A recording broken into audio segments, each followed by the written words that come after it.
¡Extra! ¡Extra! Estados Unidos declara la guerra a España. Léalo en la edición especial del Mundo. 25 de abril de 1898. El objetivo de Estados Unidos, al declarar la guerra a España, es expulsarla de Cuba y hacerse con el control de sus colonias en el Caribe y Filipinas.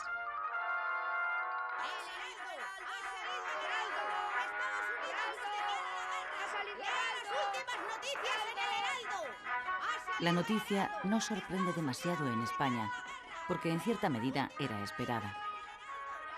Unos días antes, el gobierno de Estados Unidos había dejado clara su posición. Habría guerra si España no le vendía a Cuba. El precio que ofreció por la isla fue de 300 millones de dólares. El gobierno español, aun siendo consciente de la desigualdad de fuerzas y habiendo hecho hasta entonces lo posible por evitar la guerra, declinó la oferta. En la calle, la reacción mayoritaria ante la inminencia de la guerra es eufórica y patriotera. Casi todos dan por hecha la victoria contra los yanquis. Los periódicos se llenan de dibujos satíricos donde los estadounidenses aparecen como cerdos bien cebados o habitantes de un país de tenderos y comerciantes de poca monta. El delirio colectivo se instala en el país.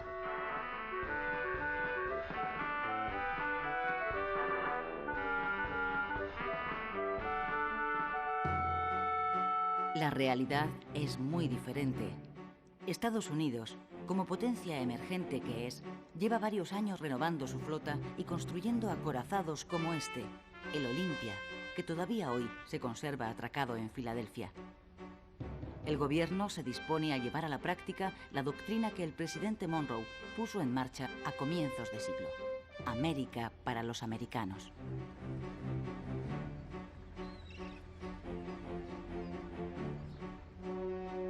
Cuba y Puerto Rico están a las puertas de Estados Unidos y al gobierno de Washington le venía molestando desde hace años atrás la presencia de una potencia extranjera cerca de sus costas.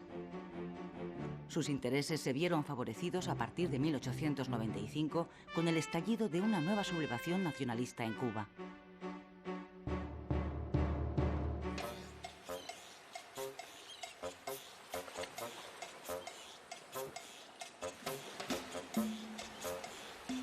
Fue en febrero de 1895 cuando los líderes de la sublevación, el poeta José Martí y los generales Máximo Gómez y Antonio Maceo, desembarcaron en la isla.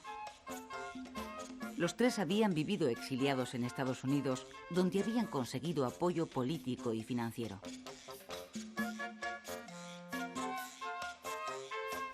José Martí, hijo de padres españoles, nacido en Cuba, es el fundador del Partido Revolucionario Cubano, que será el motor de esta nueva guerra por la independencia de Cuba.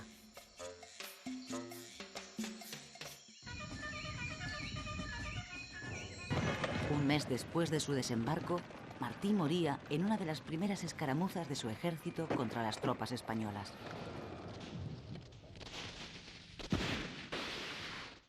¡Candela, coño! ¡Candela! En esta Segunda Guerra de Cuba se produjeron dos novedades respecto de la primera.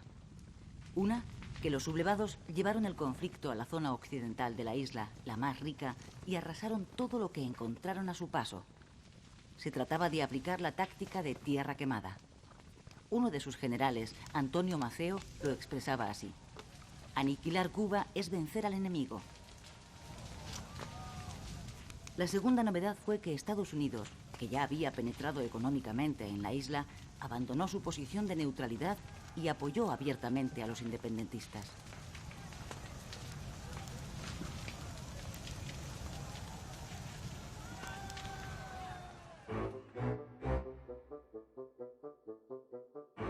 El estallido de la guerra en Cuba produjo efectos inmediatos en la política española.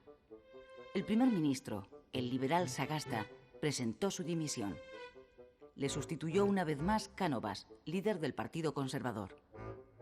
Ambos políticos estaban de acuerdo en que la autonomía de Cuba era ineludible, pero discrepaban sobre la fórmula más adecuada para ponerla en marcha. Cánovas sostenía que la paz tenía que ser previa a las reformas. Sagasta prefería comenzar por las reformas porque creía que ellas traerían la paz. En lo que sí coincidían ambos era en que había que agotar todos los recursos humanos y económicos en defensa de la colonia. Dimitido Sagasta, Cánovas nombró al general Martínez Campos, conocido como el Pacificador porque había puesto fin a la anterior guerra de Cuba, nuevo capitán general de Cuba, con el encargo de buscar la paz por la vía del pacto. Pero su estrategia de pacificación fracasó también. El proceso de independencia estaba en marcha sin freno posible. Se trataba de una guerra de guerrillas basada en los ataques por sorpresa, donde los insurrectos tenían a su favor las condiciones del clima, el conocimiento del terreno y, sobre todo, el apoyo de gran parte de la población campesina. A los pocos meses de iniciarse la sublevación, los rebeldes habían extendido la guerra por toda la isla y llegaban a las cercanías de La Habana.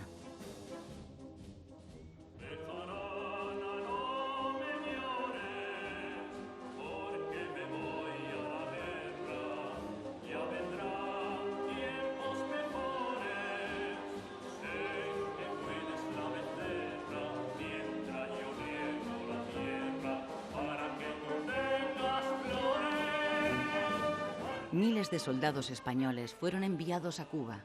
Las despedidas se convirtieron en manifestaciones de entusiasmo en medio de un clima de euforia nacionalista.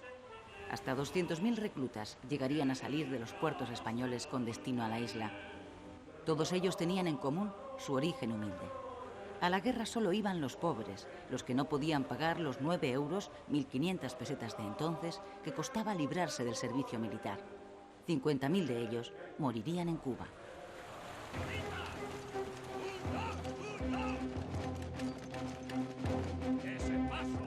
¡Ese paso, inútiles! ¡Os van a cortar los huevos! ¡Soldados! ¡Viva España! ¡Viva! ¡Viva Cuba española! ¡Viva! Fracasada la vía de la negociación, Cánovas nombró al general Valeriano Bayler nuevo capitán general de Cuba. Bayler, que gozaba de gran popularidad en España, fue elegido por su reconocida capacidad para responder a la guerra con la guerra. Don Valeriano Bayler. El gobierno necesitaba ganarla lo antes posible, ante el temor de una intervención de Estados Unidos, que de momento se estaba limitando a apoyar a los rebeldes.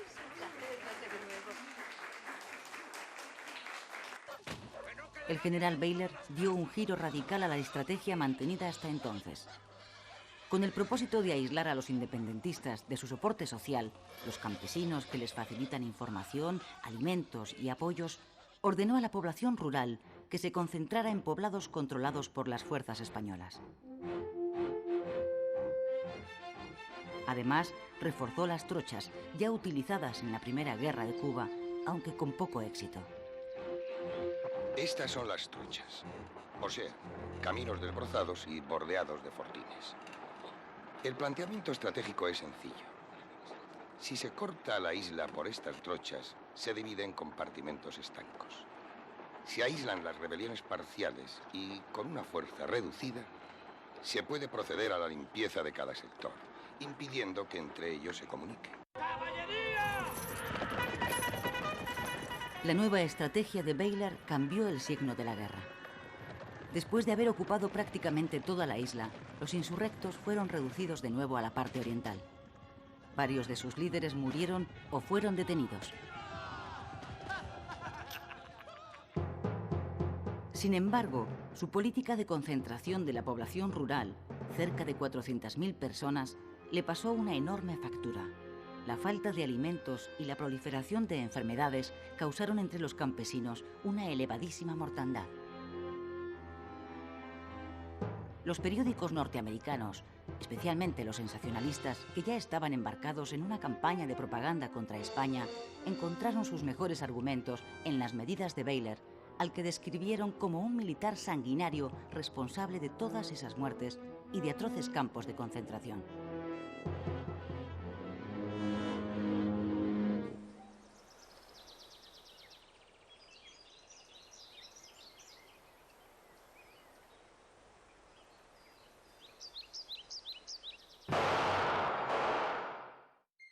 Agosto de 1897.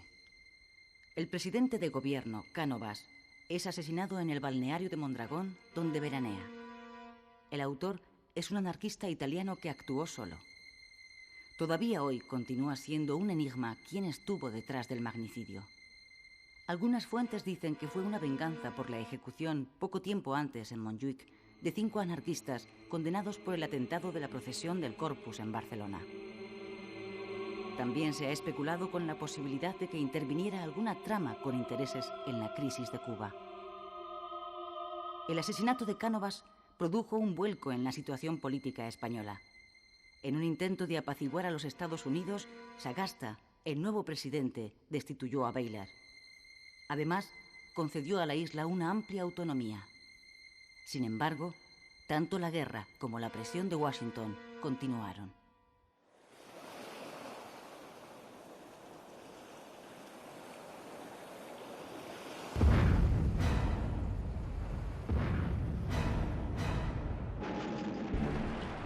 La explosión del acorazado norteamericano Maine en el puerto de La Habana, donde murieron más de 250 tripulantes, aceleró los acontecimientos.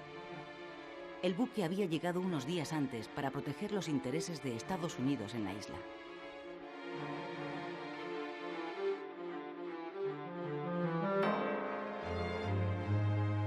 Las últimas investigaciones apuntan hoy a un accidente como causa de la explosión. Pero la reacción de la opinión pública norteamericana fue unánime. Se acusó a España de sabotaje. La prensa exigió represalias a su gobierno e incluso ofreció una recompensa a quien descubriera a los autores, por supuesto españoles, de la tragedia. A España ya le resultaba casi imposible evitar la guerra. El gobierno ordenó entonces a una parte de la escuadra española partir hacia Cuba para reforzar su protección. Otra parte la envió a Filipinas. Esta es la única imagen que conservamos de uno de nuestros acorazados, el Vizcaya.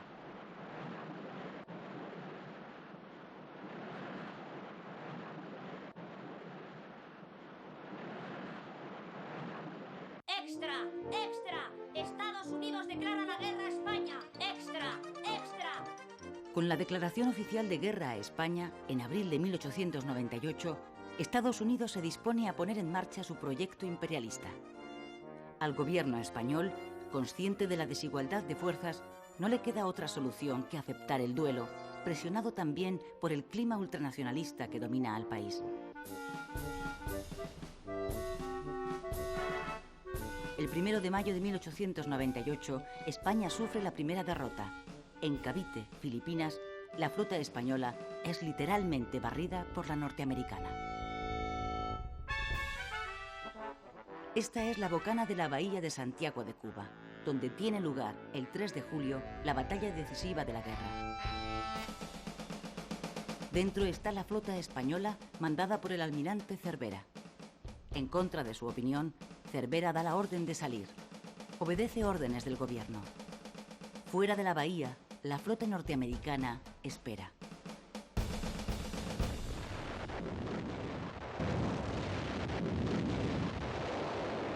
Tras 4 horas de combate, la escuadra española sufre una derrota aplastante. Sus 7 barcos son hundidos o apresados. Mueren 350 marineros españoles, norteamericanos 1.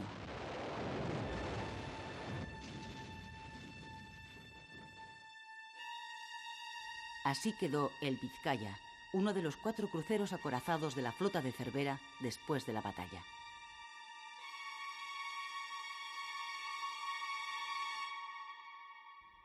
Tras la derrota, el desastre se precipita. 3 meses más tarde, en octubre de 1898, España firma en París el Tratado de Paz por el que reconoce la independencia de Cuba y además cede a los Estados Unidos, Filipinas y Puerto Rico. Es el fin del Imperio español y el comienzo del Imperio americano. Consumada la derrota, los 150.000 soldados supervivientes emprenden el regreso a España. Son héroes anónimos de la primera guerra relámpago de la historia. Ellos, que fueron a la guerra porque no tenían el dinero necesario para librarse de ella, son las auténticas víctimas del desastre. Esta injusticia es el germen de un creciente sentimiento antimilitarista en la sociedad española.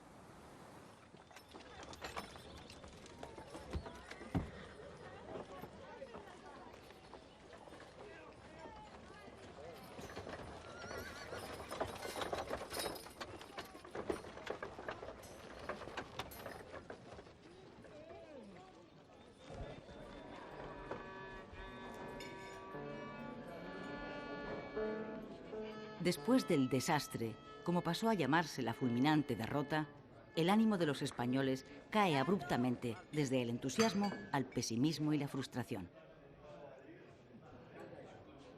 A las tertulias de los cafés llega una palabra que empieza a ponerse de moda: regeneración.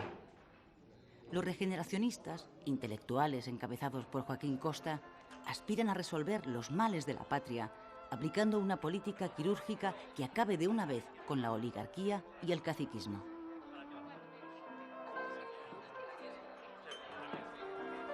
Sin embargo, y a pesar de los cambios que se están operando en la sociedad, la actividad política no cambia.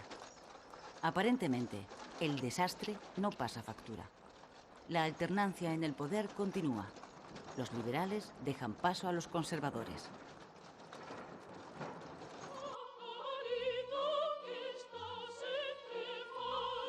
Los ciudadanos que pueden permitírselo procuran mitigar la decepción colectiva que pesa en el ambiente recurriendo a un remedio muy español: la zarzuela.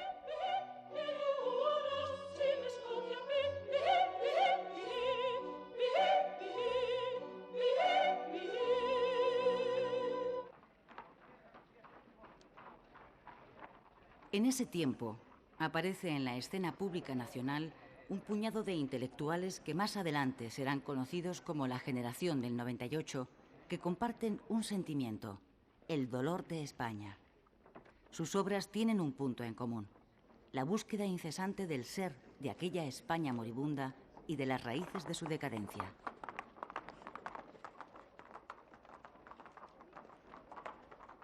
A la generación del 98 pertenecen escritores y pensadores de la talla de Unamuno, Baroja, Maeztu, Machado, Valle Inclán o Azorín.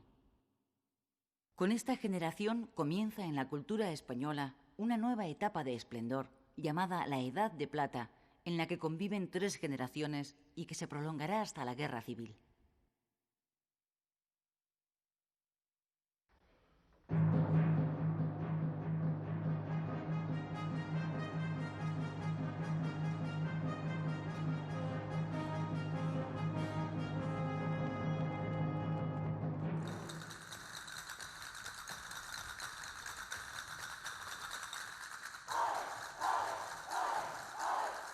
Pintores como Picasso, Sorolla, Zuloaga, Casas, Vázquez Díaz, arquitectos como Gaudí, músicos como Albéniz, Granados o Falla, filósofos como Ortega y Gasset, intelectuales como Marañón, Dors, Azaña, Pérez de Ayala o científicos como Santiago Ramón y Cajal, que consigue el Nobel de Medicina en 1906, son algunos de los nombres que han hecho posible que la cultura española alcance una segunda edad de oro durante el siglo XX.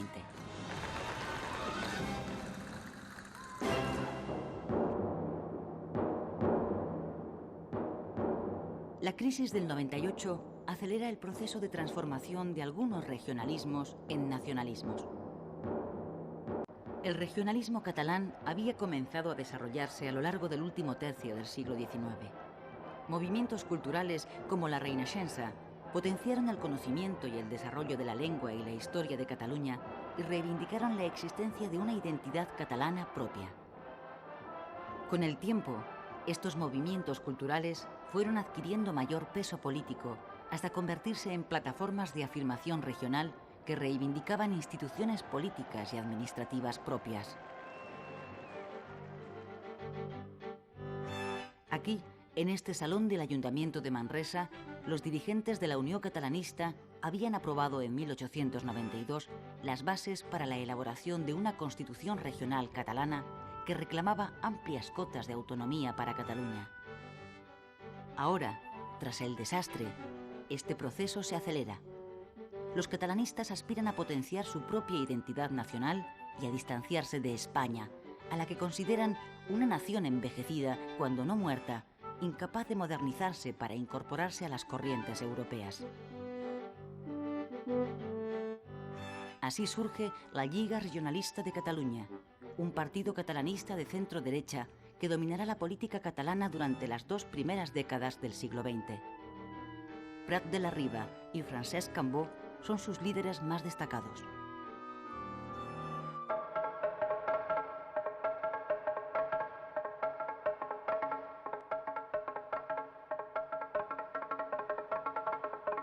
En 1898, Sabino Arana es elegido por primera vez diputado provincial de Vizcaya. 3 años antes, Arana había fundado un nuevo partido, el Partido Nacionalista Vasco. El partido de Arana nace con el propósito de defender el modelo de la sociedad tradicional vasca, a la que considera gravemente amenazada por su rápida industrialización y por la riada de inmigrantes de otras provincias españolas que han llegado a Vizcaya en busca de trabajo. El lema del PNV es Dios y ley vieja, es decir, fueros y tradiciones. Sabino Arana defiende un nacionalismo radical basado en la raza, en la lengua y en la religión. El PNV aspira a la unión de todos los territorios vascos y a su independencia de España.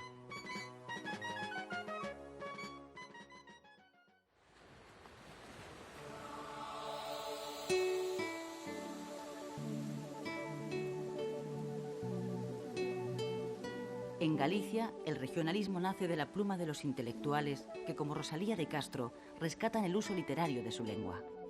Esa es también una manera de denunciar el olvido secular del Estado hacia Galicia, una región abandonada y deprimida. Casi $500,000 he sacado por la venta del negocio. Aquí están los libros y la liquidación.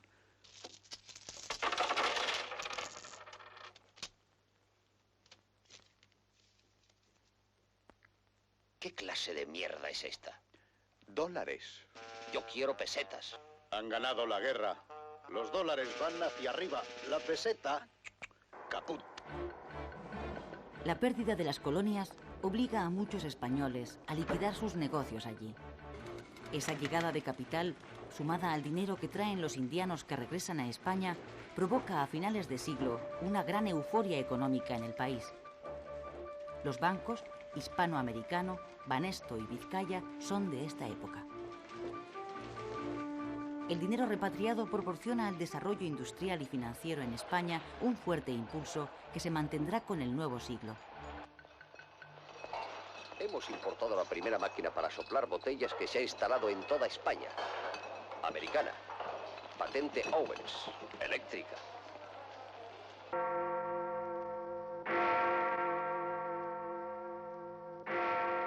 Toda España espera con ilusión la llegada del nuevo siglo, el siglo XX.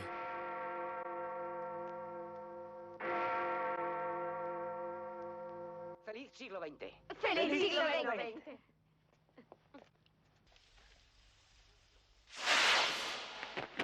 Nunca tantos, 18,5 millones de españoles, han estado tan de acuerdo en algo, en su deseo de dejar atrás el desastroso final del siglo XIX.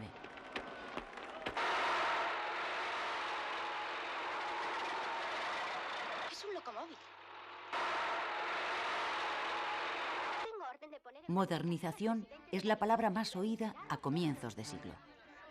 Los españoles asisten esperanzados al desarrollo de los últimos inventos, la automoción, la electricidad y el teléfono. La mayoría confía en que gracias a ellos España alcance el progreso.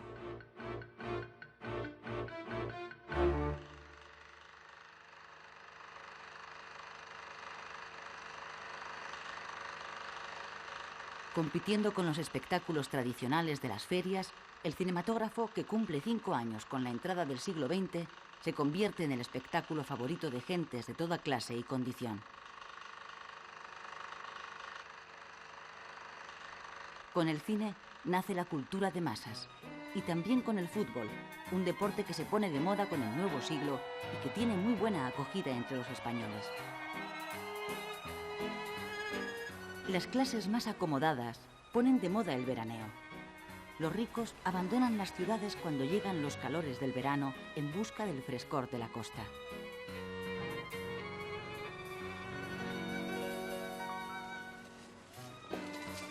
Las ciudades más apreciadas para veranear son Santander y San Sebastián, donde veranea la reina regente, María Cristina, acompañada de su hijo Alfonso XIII, que está a punto de cumplir su mayoría de edad.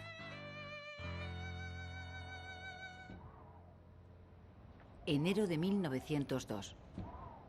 Alfonso XIII, a punto de cumplir 16 años, estrena su diario personal y escribe: Este año me encargaré de las riendas del Estado, acto de suma trascendencia tal y como están las cosas, porque de mí depende si ha de quedar en España la monarquía borbónica o la república.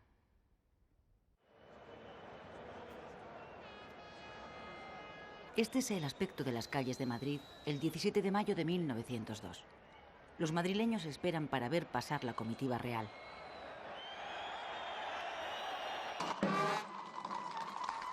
A la 1 en punto sale de Palacio la carroza que transporta a Alfonso XIII. Alfonso, que fue proclamado rey el mismo día de su nacimiento, ha cumplido 16 años. Ha llegado, por tanto, a la mayoría de edad y se dirige a jurar la Constitución para dar comienzo a su reinado. Hasta ese momento, la regencia había sido desempeñada por su madre, la reina María Cristina.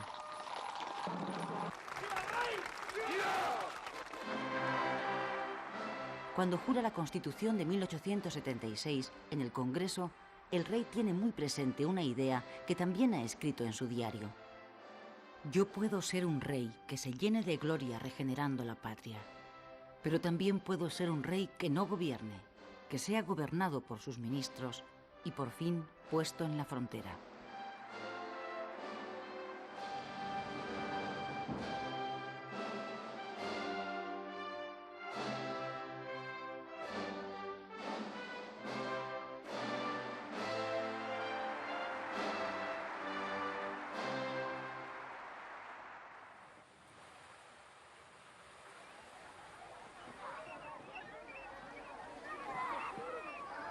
La España sobre la que Alfonso XIII va a reinar es un país atrasado, con cerca de 19 millones de habitantes que luchan cada día por su difícil supervivencia. La esperanza de vida es de 34 años. Las familias tienen una media de 5 hijos. La mortalidad infantil es extremadamente alta.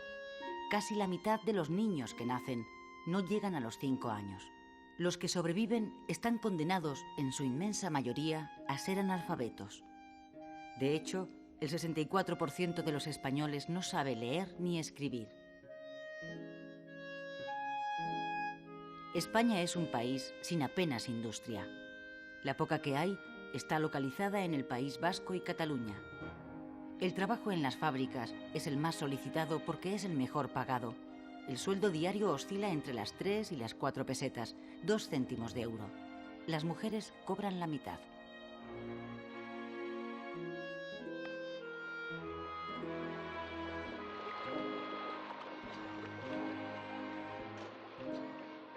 No ha sido hasta el comienzo del siglo XX cuando el Estado ha empezado a ocuparse de la protección social.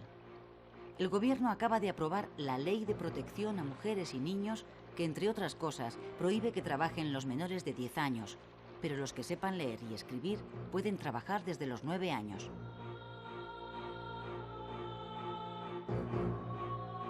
El movimiento sindical tiene poca fuerza al comienzo del siglo. Los socialistas de la Unión General de Trabajadores, con implantación en Madrid, País Vasco y Asturias, no llegan a los 4.000 afiliados.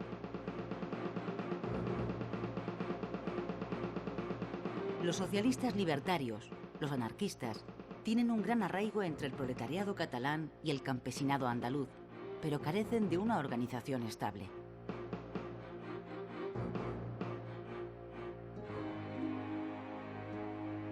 La vida en el campo es aún más difícil que en la ciudad. En el campo viven unos 13 millones de españoles, cerca del 70% de la población.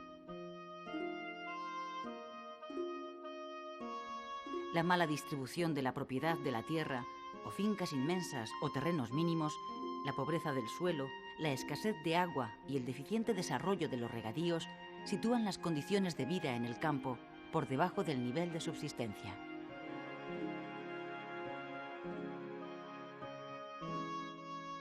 Los jornales, cuando los hay, suponen la tercera parte que los de la industria, 1 peseta diaria. La producción del campo no da para alimentar a todos los que malviven en él. La emigración sigue siendo la única vía de escape del campesino.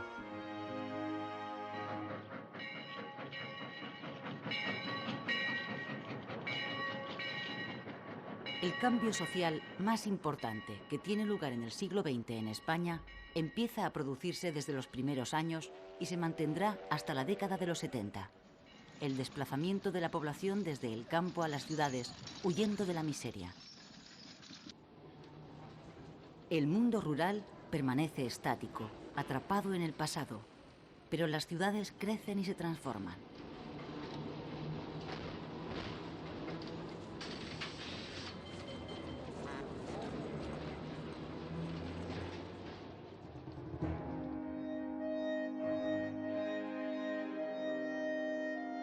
Ni siquiera la reindustrialización del país permite que haya trabajo para todos. Miles de hombres y mujeres se ven en la necesidad de emigrar al extranjero en busca de un modo de vida. Durante el reinado de Alfonso XIII, 2,5 millones de españoles emigran a Argentina, Uruguay, Chile y otros países de América.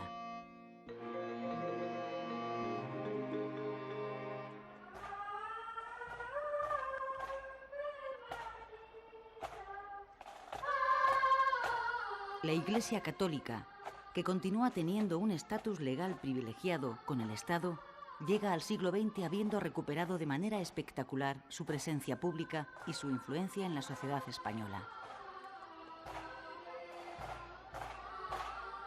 Pero el Partido Liberal, receloso del poder que ha vuelto a adquirir la Iglesia, decide introducir en su programa político el anticlericalismo de la tradición progresista. Acusa a la Iglesia de estar impidiendo el progreso del país, de predicar la resignación a los pobres y de haber bendecido la última guerra colonial. Los liberales sostienen que para que España pueda llegar a equipararse a Europa es imprescindible cortar los lazos entre la Iglesia y el Estado e instaurar un sistema moderno y laico.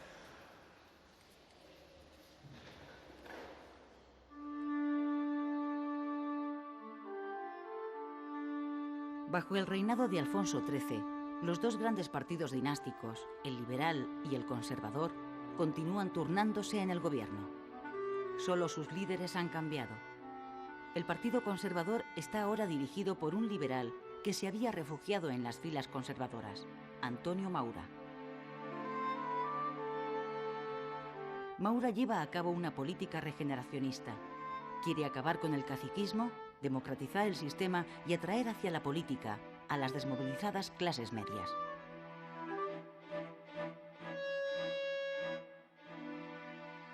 Hola, pequeño. Buenos días.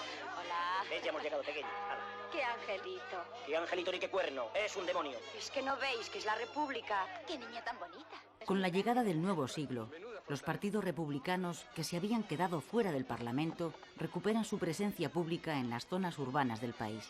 En Barcelona, el abogado y periodista Alejandro Lerroux se convierte en el ídolo político de las clases trabajadoras.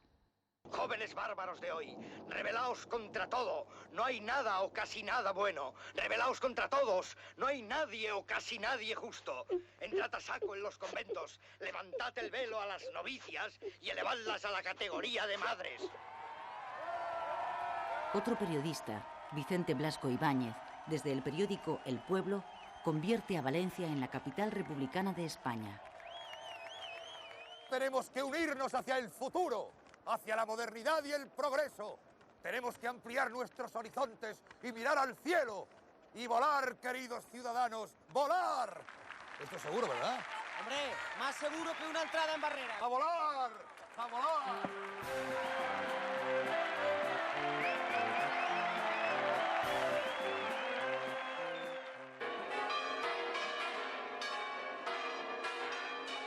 ...31 de mayo de 1906...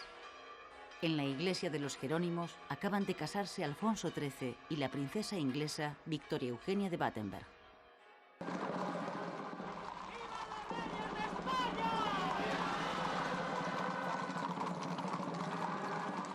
El cortejo real se dirige hacia el Palacio de Oriente. Las calles están abarrotadas. Cuando la comitiva pasa por la calle Mayor, alguien lanza una bomba escondida dentro de un ramo de flores.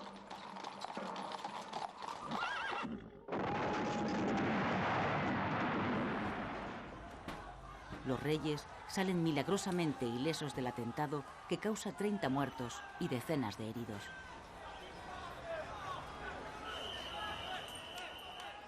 El autor, un anarquista llamado Mateo Morral, se suicida antes de ser detenido. Morral era bibliotecario de la Escuela Moderna, una institución pedagógica de signo libertario.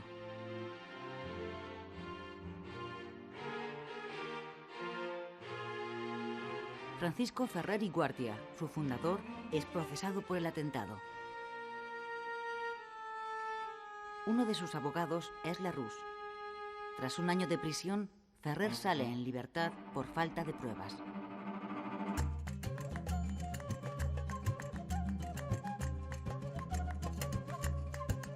Ceuta, Melilla y otras pequeñas plazas en el norte de África son lo único que ya le queda a España de su pasado colonial.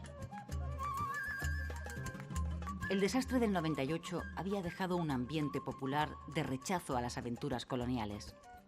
A pesar de ello, España se ve forzada en la Conferencia Internacional de Algeciras de 1906 a asumir su responsabilidad internacional de control en la zona de influencia en torno a Ceuta y Melilla, incluida la región del Rif, y a incrementar la inversión en sus minas. A comienzos de julio de 1909, las tribus rifeñas, que llevan varios meses hostigando a los mineros españoles, matan a varios de ellos. El gobierno de Maura moviliza entonces a 20.000 reservistas para tomar represalias contra los insurgentes. Últimas noticias. Acaba de zarpar otro vapor con soldados para el África. Los reservistas embarcan en Barcelona. Son soldados que ya han hecho el servicio militar al no haber podido pagar las 1.500 pesetas necesarias para librarse. Muchos de ellos son ya padres de familia. Su movilización provoca la protesta espontánea de sus mujeres que logran impedir el embarque. La noticia corre por Barcelona y hace estallar la ira popular contra la nueva aventura colonial. Anarquistas, socialistas y republicanos convocan una huelga general. El 27 de julio, las tribus rifeñas atacan por sorpresa a las fuerzas españolas cerca de Melilla, en el conocido como Barranco del Lobo.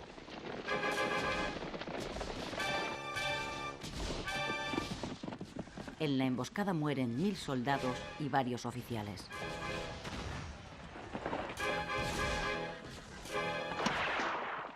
Son los escolapios de San Pablo. Los han incendiado. ¿Cómo? ¿Qué? ¿Los escolapios? Adoratrices, agonizantes, arrepentidas, asuncionistas, beatas dominicas, carmelitas, concepcionistas... Redentoristas, Ancha 38. También está en la lista, hay que incendiar el convento. ¿Y la iglesia? No pone nada. No os preocupéis, saldrá también. La indignación popular convierte la huelga general en una insurrección. Se levantan barricadas y se queman edificios religiosos. Más de 50 iglesias y conventos arden o son saqueados. El motín de Barcelona dura una semana.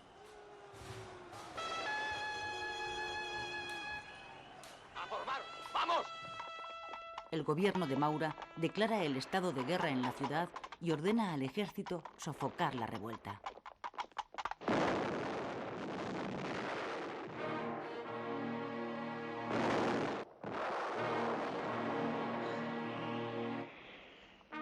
La semana trágica se salda con 113 muertos. De ellos, 104 son civiles y 9 son militares. Una vez sofocado el motín, se producen 2000 detenidos. 5 son condenados a muerte por los tribunales militares. Entre ellos está el pedagogo anarquista Ferrer y Guardia. al que el gobierno elige como cabeza de turco y acusa de haber inducido a la rebelión.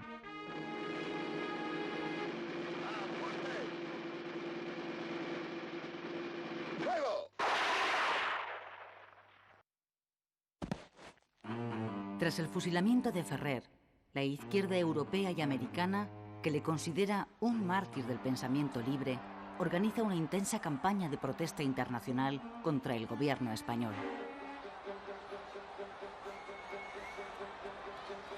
Se producen centenares de manifestaciones. Solo en la de París se concentran 50.000 manifestantes.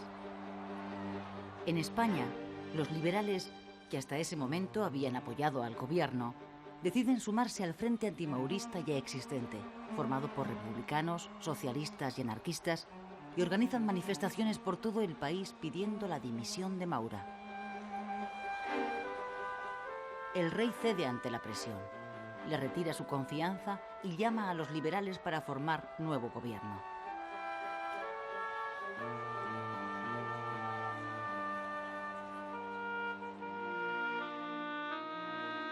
Los sucesivos gobiernos han ido poco a poco poniendo en pie una legislación social destinada a paliar las malas condiciones de vida de la clase obrera.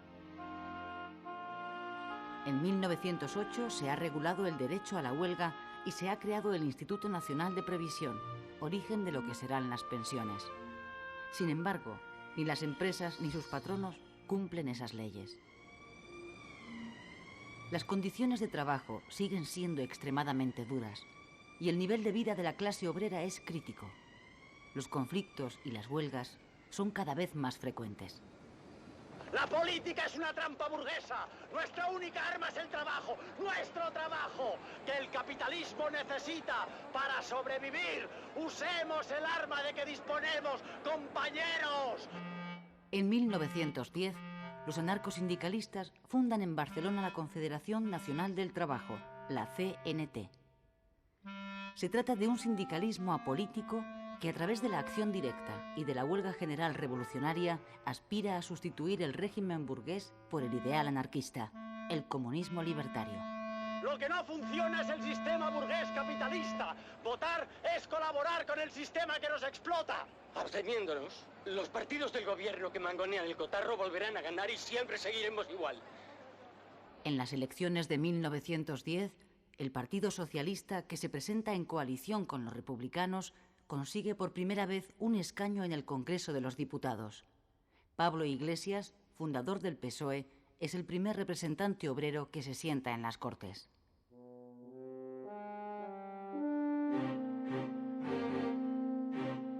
En 1910, y después de varios años de crisis internas, el Partido Liberal encuentra un nuevo líder, José Canalejas. Canalejas abandera las nuevas corrientes del liberalismo procedentes de Europa. Él pretende fortalecer y modernizar el país a través de una mayor intervención en materias económicas y sociales y estableciendo un Estado laico. En 1910, Canalejas es llamado por Alfonso XIII para presidir el Consejo de Ministros. Su objetivo es nacionalizar la monarquía, es decir, lograr que bajo ella puedan actuar todas las fuerzas políticas útiles en España. Eso incluye que las nuevas corrientes ideológicas procedentes del socialismo se integren en el sistema.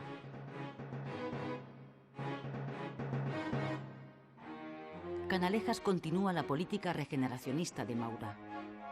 Una de las primeras medidas de su gobierno es la implantación del servicio militar obligatorio. A partir de ese momento, nadie podrá librarse de ir al frente en caso de guerra.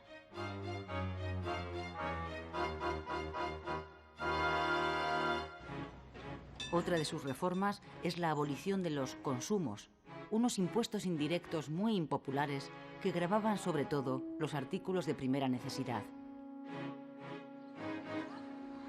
De acuerdo con su propósito de reforzar el poder civil frente a la Iglesia, Canalejas saca también adelante la llamada Ley del Candado, por la que queda prohibido que se establezcan en el país nuevas órdenes religiosas.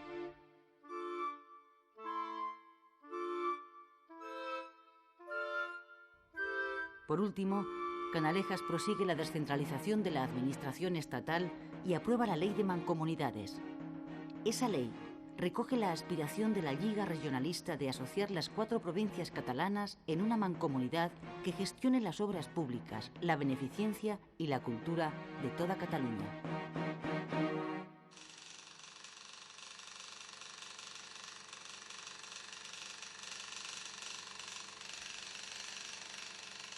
Esta es la reconstrucción del asesinato de Canalejas que realiza un operador cinematográfico pocas horas después del magnicidio, el 12 de noviembre de 1912. El actor que hace el papel de Pardinas, el anarquista que asesina a Canalejas y después se suicida, es Pepe Isbert. Con la muerte de Canalejas, acaba también la esperanza de regeneración del sistema político vigente en ese momento. A partir de entonces, comienza una lenta pero inexorable erosión de los 2 partidos en que se apoya la monarquía, el liberal y el conservador. Miles de personas pasan por la capilla ardiente del presidente asesinado instalada en el Congreso de los Diputados.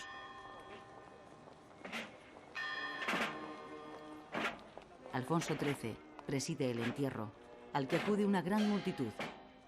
Entre los asistentes están los 2 hombres que a partir de ese instante se disputarán el poder en el Partido Liberal, el conde de Romanones y Manuel García Prieto. También acude al sepelio Eduardo Dato, futuro líder del Partido Conservador. El archiduque de Austria explica asesinato extranjero. Julio de 1914. 50 millones de jóvenes europeos son movilizados para ir a la guerra que acaba de estallar en Europa y que será conocida más tarde como la Primera Guerra Mundial.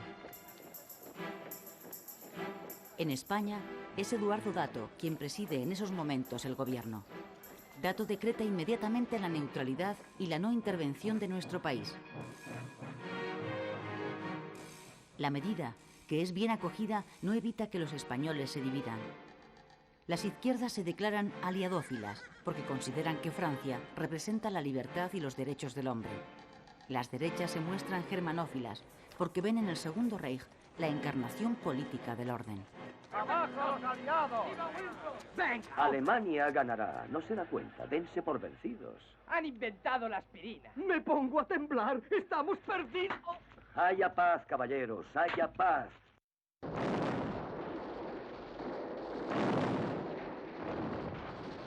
La neutralidad española estimula la actividad económica del país, que crece de modo incesante en el transcurso de la guerra. La demanda de nuestros productos en el mercado extranjero se dispara. Desde la industria al campo, pasando por la minería, todos los sectores conocen un periodo de bonanza. Se vende todo lo que se produce. Los cuantiosos beneficios obtenidos propician el desarrollo del capitalismo español. La burguesía es la gran favorecida por esta súbita prosperidad. Muchas de las grandes fortunas familiares del país surgen en ese tiempo. La clase obrera, sin embargo, se ve perjudicada a largo plazo por los efectos económicos de la Gran Guerra. El exceso de exportación acaba provocando escasez en los productos de primera necesidad y, en consecuencia, su encarecimiento. Durante los 4 años de la guerra, el coste de la vida sube en España un 40%, mientras los sueldos permanecen al mismo nivel. 9 pesetas para el recibo de la casa, eso lo primero. Y 2 para Pascuala. 5 para la sociedad. Y 10 para pagar la colada. Estos son deudas que hay que pagar. Nos quedan hasta el día 8 que cobre yo 30 pesetas. En claro contraste con la euforia de la burguesía, crece la indignación de los obreros, los grandes perjudicados por la inflación. Muchos se afilian a los sindicatos de clase que presionan a las empresas para conseguir subidas salariales. Tanto la CNT como la UGT se convierten en esta época en auténticos sindicatos de masas.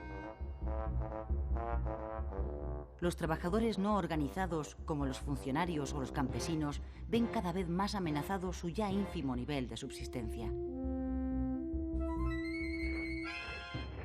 El malestar y el descontento llegan también al ejército, una institución arcaica, mal dotada y sobrecargada de mandos. 16.000 oficiales para 80.000 soldados. El bajo nivel de sus sueldos y los polémicos ascensos por méritos de guerra que favorecen a los militares que sirven en Marruecos son motivo de irritación creciente.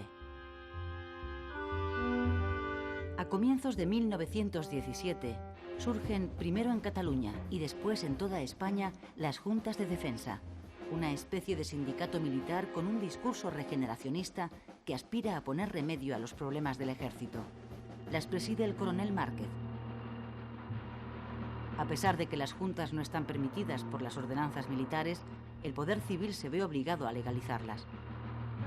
Esa claudicación del gobierno es interpretada por muchos como un mal augurio. Se acaba de constituir la Junta de Madrid en el último reducto de la región palaciega y le envían su apoyo. ¡Pa' que bacha, coronel! ¡Que bacha! ¡Mano dura! ¡Mano dura! Denos usía una orden. El país está en nuestro poder. Aguante, coronel. Denos usía una orden. Una orden, mi coronel. España la necesita. Ordeno hacer honor al uniforme. Primero obedecer y luego todo lo demás. Abrid paso. El sistema político de alternancia, que lleva 40 años funcionando en España, entra también en crisis. Los dos grandes partidos que se turnan en el gobierno están profundamente debilitados a causa de sus constantes peleas internas. En ese momento, Francesc Cambó, líder de la Lliga Regionalista de Cataluña, pone en marcha una rebelión contra ambos partidos que llevan décadas monopolizando el poder. De acuerdo con republicanos, reformistas y socialistas, Cambó convoca en Barcelona, en julio de 1917, una asamblea de parlamentarios para forzar un cambio político. Su propósito es liquidar el sistema de turno de partidos, llevar a cabo una reforma constitucional que permita la autonomía de las regiones y formar un gobierno de consenso con participación de todos los grupos políticos. Pero el gobierno de Eduardo Dato disuelve la asamblea tachándola de separatista.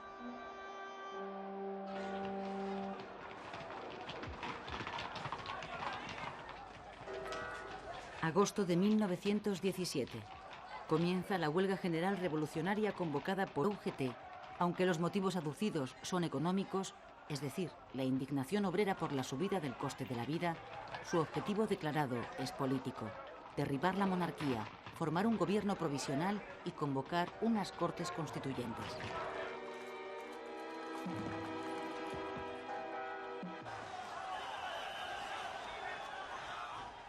La huelga se extiende rápidamente por todos los centros industriales del país, pero en contra de lo esperado por los huelguistas, que confiaban en la colaboración o al menos la abstención del ejército a través de sus juntas militares, este acata la orden del gobierno y aplasta la insurrección.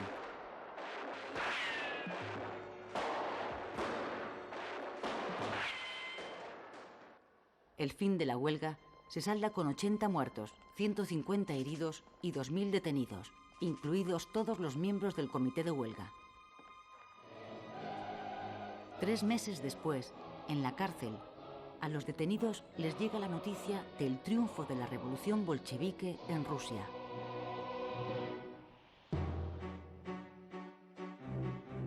Una profunda crisis política se instala en España. Los gobiernos se suceden porque no duran más de 5 meses como media. Alfonso XIII intenta resolver la situación encargándole a Antonio Maura la formación de un gobierno de unión nacional.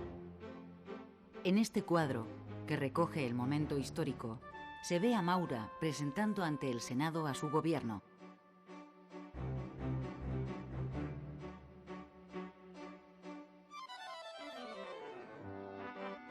Pero como recoge esta caricatura animada, también este gobierno dura poco. Se rompe a los 9 meses, coincidiendo con el final de la Guerra Mundial.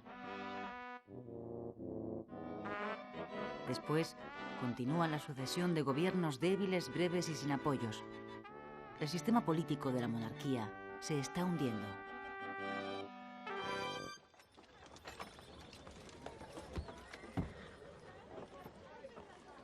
Estas imágenes son las primeras que existen de la celebración del 1 de mayo. son de 1919 y corresponden a la manifestación que organiza la UGT en Madrid. El sindicato celebra también la última gran conquista de los trabajadores, la implantación hace pocos días de la jornada de 8 horas. España es uno de los primeros países en introducir esta medida. Europa vive en esos momentos azotada por una crisis económica profunda y generalizada que ha provocado un aumento de la conflictividad social y un gran desarrollo del sindicalismo. En nuestro país, la UGT ha llegado a los 250.000 afiliados y la CNT a los 700.000.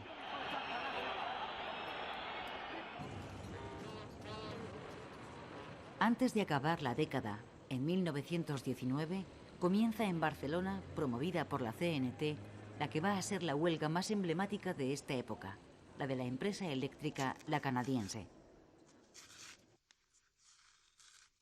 La huelga, que se prolonga más de un mes, deja Barcelona a oscuras y se acaba extendiendo a otras empresas de la ciudad. El enfrentamiento entre patronos y obreros acaba en un lockout, cierre patronal de todas las empresas, que deja en la calle a 100.000 obreros. El conflicto se agudiza con la creación por los patronos de los llamados sindicatos libres, que en realidad son grupos armados creados para romper las huelgas y asesinar a los sindicalistas más destacados. Las manos arriba, quietos, que nadie se mueva.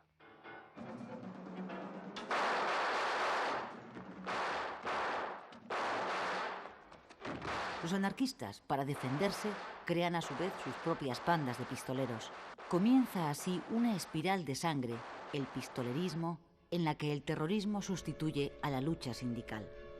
En 7 años, entre 1914 y 1921, 523 obreros y 40 patronos mueren asesinados. ¡Policías, quietos! ¡Arriba las manos! ¡Quedáis detenidos! Para acabar con el pistolerismo, el gobierno conservador de Eduardo Dato, que cuenta con el apoyo de los catalanistas, desencadena una represión contra los anarquistas de una ferocidad desconocida hasta entonces. Las cuerdas de presos y la ley de fugas se ponen a la orden del día.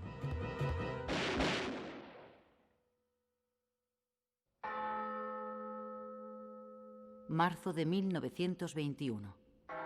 El presidente del gobierno, Eduardo Dato, es asesinado por 3 anarquistas. El líder conservador se convierte en víctima de la política que su propio gobierno está aplicando en Cataluña.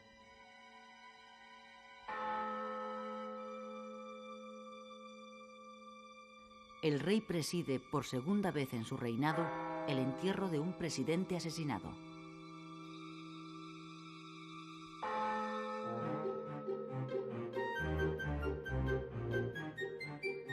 Con la llegada de los años 20, el problema con Marruecos aparece de nuevo en la vida de nuestro país.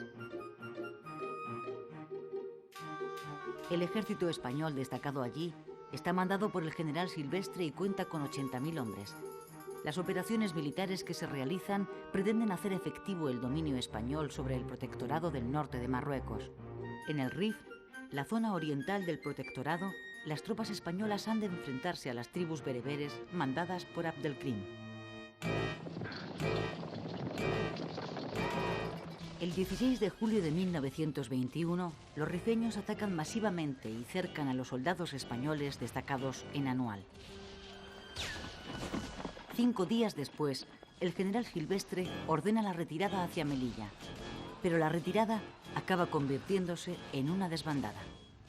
Se produce una persecución de 140 kilómetros en la que las fortificaciones construidas por los españoles en los últimos 10 años caen una detrás de otra como fichas de dominó. La persecución acaba en el fuerte del Monte Arruit, donde los 3.000 soldados que han conseguido llegar logran resistir un asedio de 10 días. Finalmente, los rifeños toman el lugar y pasan a cuchillo a 2.300 soldados. Los demás son hechos prisioneros.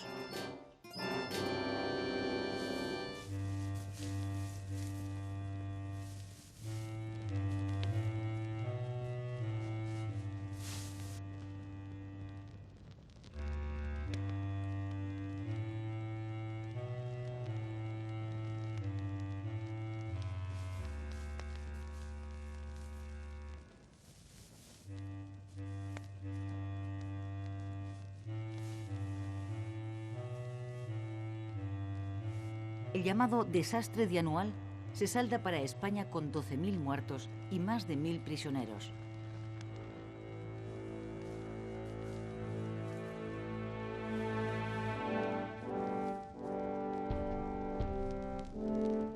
En España, la noticia del desastre provoca en la calle manifestaciones de protesta por parte de republicanos, liberales y socialistas.